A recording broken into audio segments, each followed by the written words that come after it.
అందరికీ నమస్కారం. Welcome back to our channel.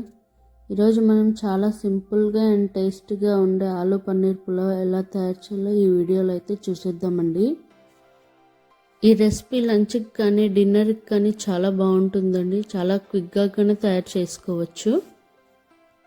ఇప్పుడు స్టవ్ మీద ప్యాన్ని కానీ కుక్కర్ని కానీ పెట్టుకొని అందులో 2 టేబుల్ స్పూన్ల వరకు నెయ్యి కానీ నూనె కానీ వేసుకోవాలండి.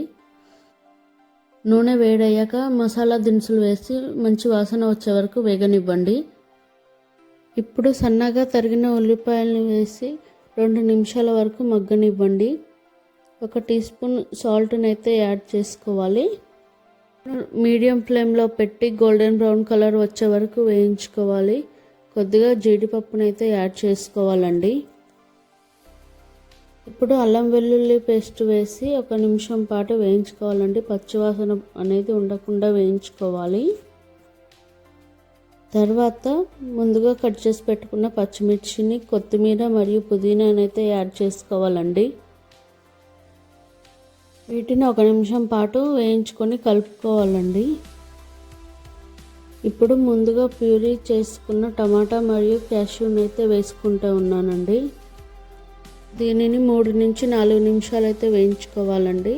పచ్చివాసన పోయే వరకు వేయించుకొని మూత పెట్టుకొని మగ్గించుకుందామండి. చూసారు కదా, మగ్గిపోయింది. ఇప్పుడు ముందుగా కట్ చేసుకున్న ఆలూని అయితే వేసుకుంటున్నాను. దీన్ని 1 నిమిషం పాటు కలుపుకోవాలండి.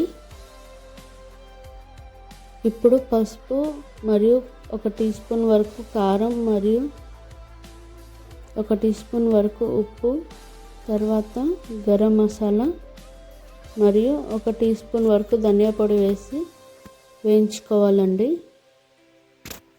ఈ కారము మసాలాలన్నీ మగ్గించుకోవాలండి. ఆలుకు పట్టే వరకు మగ్గించుకోవాలి. 2 నుంచి 3 నిమిషాల వరకు మగ్గించుకుంటే సరిపోతుంది.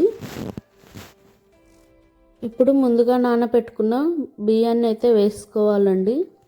నేనైతే 3/4 కేజీ వరకు బియ్యాన్ని అయితే తీసుకున్నాను. వీటిని ఇప్పుడు 2 నిమిషాల పాటు వేయించుకోవాలి. బియ్యాన్ని చాలా జాగ్రత్తగా కలపాలి, లేకుంటే బియ్యం అనేది ఇరిగిపోయే ఛాన్స్ ఉంటుంది. ఇప్పుడు 1.5 లీటర్ వరకు నీళ్లు పోసుకొని నిమ్మలంగా కలుపుకోవాలండి. మీరు 1 కప్పు బియ్యానికి 2 కప్పుల వరకు వాటర్ని అయితే తీసుకోవచ్చు. ఇప్పుడు మూత పెట్టి 5 నిమిషాలు అయితే ఉడికించుకుందామండి. తర్వాత ఒక ప్యాన్ తీసుకొని అందులోకి కొద్దిగా నూనె వేసుకోవాలి. 1/4 టీ స్పూన్ పసుపు, 1/4 టీ స్పూన్ కారము మరియు 1/4 టీ స్పూన్ వరకు ఉప్పు వేసి వేయించుకోవాలండి. అలాగే ముందుగా కట్ చేసి పెట్టుకున్న పన్నీర్ ముక్కలను అయితే వేయించుకోవాలి. వీటిని గోల్డెన్ బ్రౌన్ కలర్ వచ్చే వరకు అయితే వేయించుకోవాలండి.